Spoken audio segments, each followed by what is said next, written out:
Hello, this is Morel Bernard.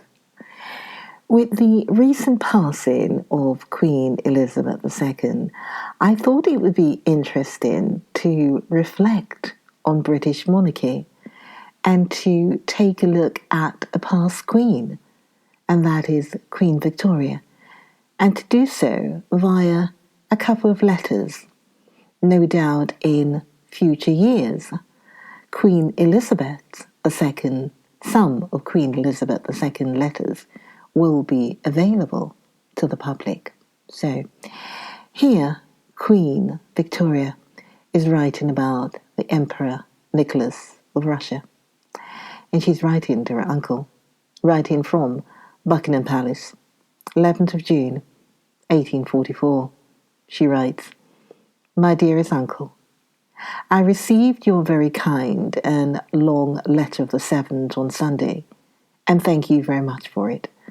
I am delighted that my accounts interested you, and I shall try and give you some more today, which you will see come from an unbiased and impartial mind, and which I trust therefore will be relied upon.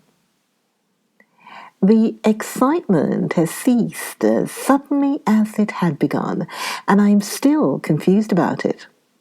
I will go back to where I last left you. The review. The review on the 5th was really very interesting, and our reception, as well as that of the Emperor, most enthusiastic. Louise tells me you had a review the same day, and that it also was so hot. Our children were there and charmed. On the 6th, we went with the Emperor and King to the races, and I never saw such a crowd. Again, here the reception was most brilliant. Every evening, a large dinner in the Waterloo Room, and the 2 last evenings in uniforms, as the Emperor disliked to be in frack, and was quite embarrassed in it. On the 7th, we took him and the King back here, and in the evening had a party of about 260 people. On Saturday, the 8th, my angel took the Emperor and King to a very elegant breakfast at Chiswick, which I, for prudence sake, did not go to, but was very sorry for it. In the evening, we went to the opera, not in state, but they recognized us, and we were most brilliantly received. I had to force the Emperor forward, as he never would come forward when I was there, and I was obliged to take him by the hand and make him appear. It was impossible to be better bred or more respectful than he was towards me. Well, on Sunday afternoon at 5, he left us. My angel accompanied him to Woolwich, and he was much affected at going, and really unaffectedly touched at his reception and the stay, the simplicity and quietness of which told upon his love of domestic life, which is very great. I will now, having told all that has passed, give you my opinion and feeling on the subject, which I may say are Albert's also. I was extremely against the visit, fearing, the bustle, and even at first I did not feel at all to like it. But by living in the same house together quietly and unrestrainedly, and this Albert, and with great truth, says is the great advantage of these visits, that I not only see these great people, but know them. I got to know the Emperor, and he to know me. Tsar Nicholas. There is much about him that I cannot help liking, and I think his character is one which should be understood and looked upon for once as it is. I mean, he is stern and severe with fixed principles of duty, which nothing on earth will make him change. Very clever, I do not think him, and his mind is an uncivilized one. I mean, his education has been neglected. Politics and military concerns are the only things he takes great interest in. The arts and all softer occupations he is insensible to. But he is sincere, I'm certain.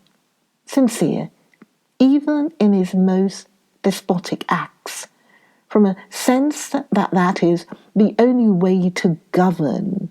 He's not. I am sure, aware of the dreadful cases of individual misery which he so often causes. For I can see by various instances that he is kept in utter ignorance of many things, which his people carry out in most corrupt ways, while he thinks that he is extremely just. He thinks of general measures, but does not look into detail. And I am sure much never reaches his ears. And, as you observe, how can it? He asks for nothing whatever, has merely expressed his great anxiety to be upon the best terms with us, but not to the exclusion of others, only let things remain as they are.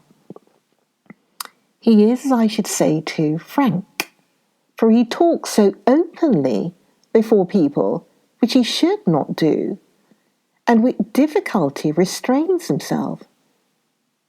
His anxiety to be believed is very great, and I must say his personal promises I am inclined to believe. Then his feelings are very strong. He feels kindness deeply, and his love for his wife and children, and for all children, is very great. He has strong feeling for domestic life, saying to me when our children were in the room, he was not only civil, but extremely kind to us both, and spoke in the highest praise of dearest Albert to Sir Robert Peel, saying he wished any prince in Germany had that ability and sense he showed. Albert, great confidence.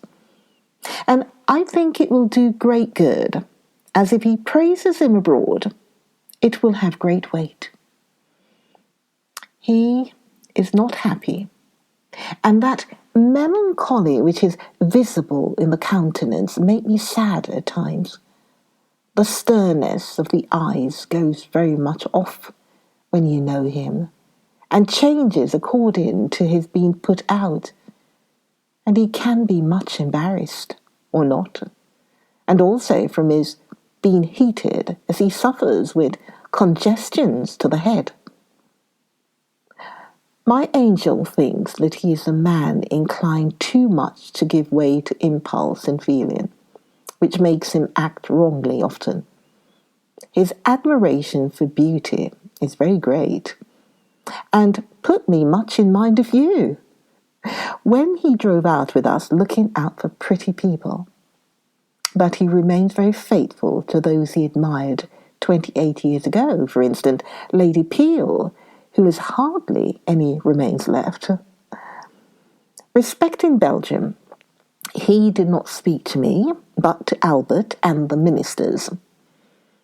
As for unkindly feelings towards you, he disclaims positively any, saying he knew you well, and that you had served in the Russian army, etc. But he says those unfortunate Poles are the only obstacle, and that he positively cannot enter into direct communication with Belgium as long as they are employed.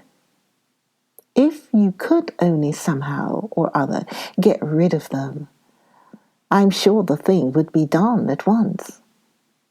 We all think he need not mind this, but I fear he has pledged himself.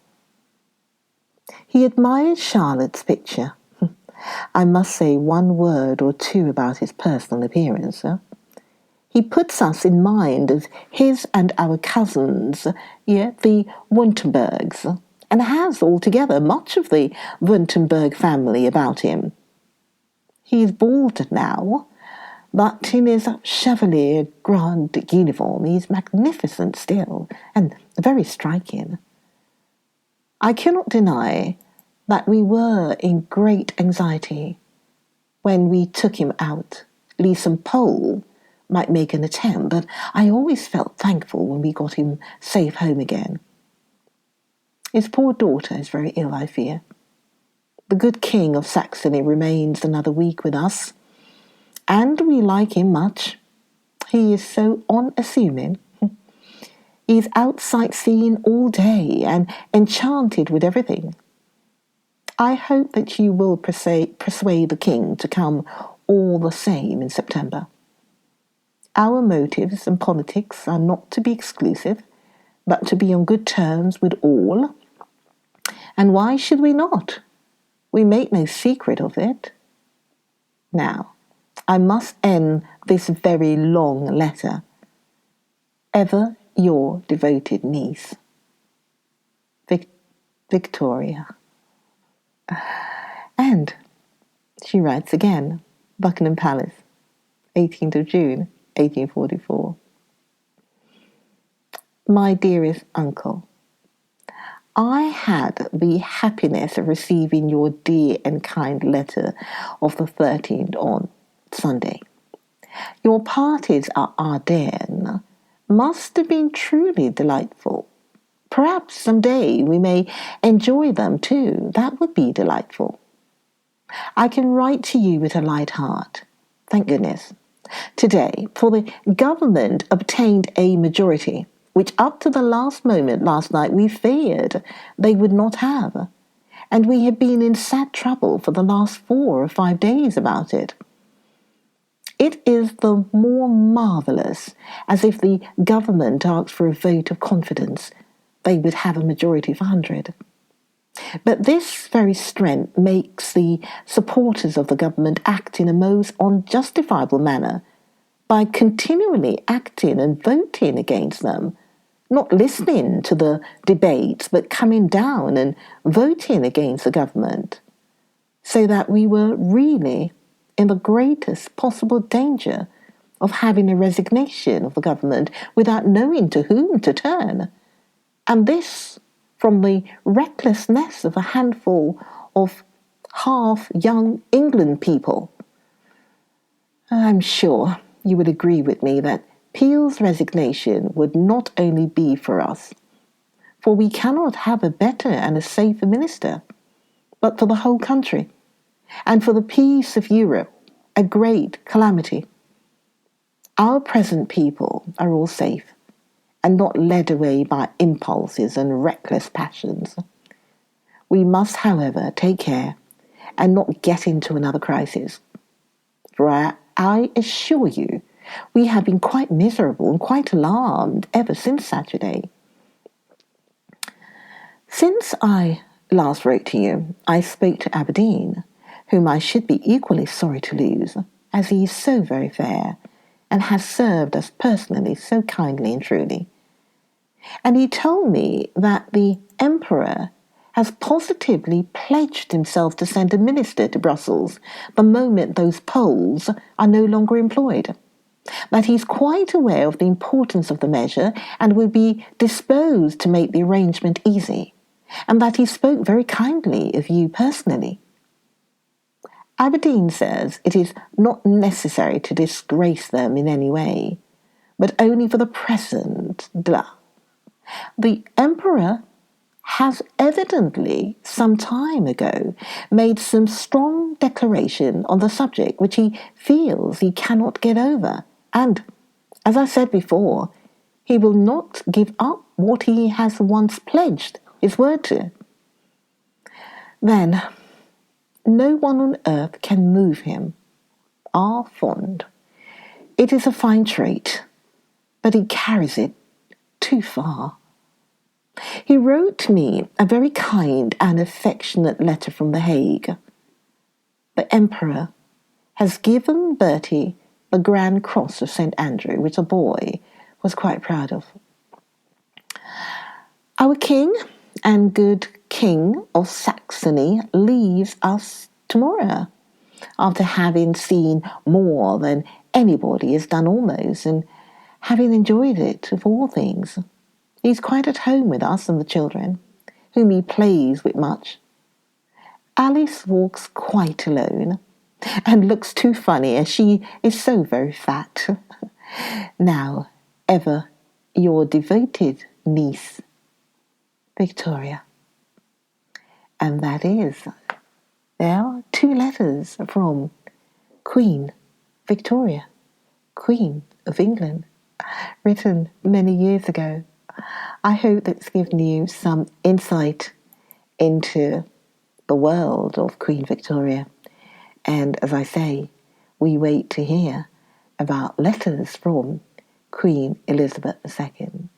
Please listen out for the next video about Queen of England. You have been listening to Morale, so listen out for the next video about Queen of England. For now, bye-bye. Bye.